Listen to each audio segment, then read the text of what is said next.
Éducation, troisième jour de la série des soutenances à l'EST Littoral. Les impétrants ont chanté le littoral.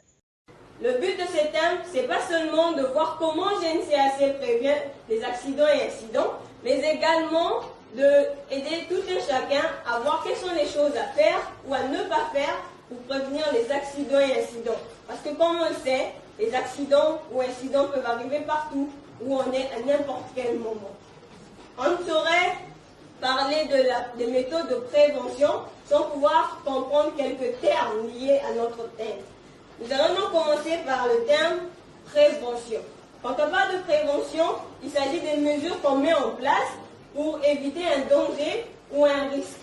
La prévention assure donc la protection des équipements, la protection de l'environnement et surtout la protection de l'homme. Une autre définition, c'est l'anomalie.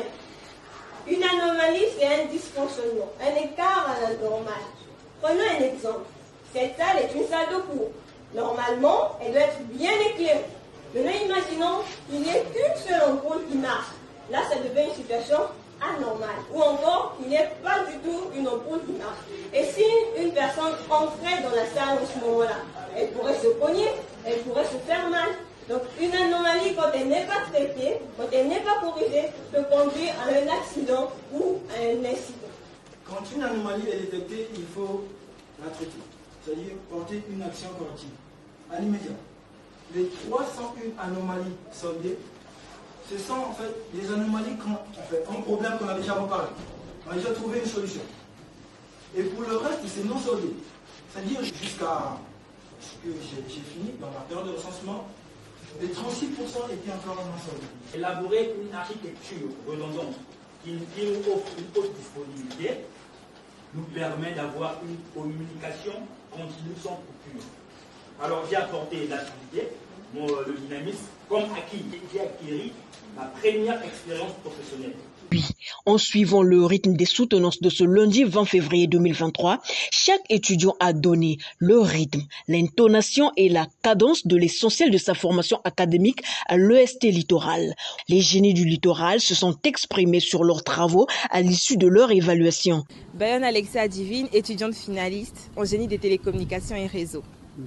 J'ai soutenu sur la mise en place d'une solution de gestion médicale appelée IMED. L'application IMED, qui est venue en remplacement de l'ancien outil Calistène, aide le personnel médical dans plusieurs domaines. Cet outil est assez facile et assez pratique. Elle est en compatibilité avec le Windows 10. Donc je peux dire que c'est un outil que je conseillerais aux différents hôpitaux de la place. Cette école m'a fait sortir de ma zone de confort.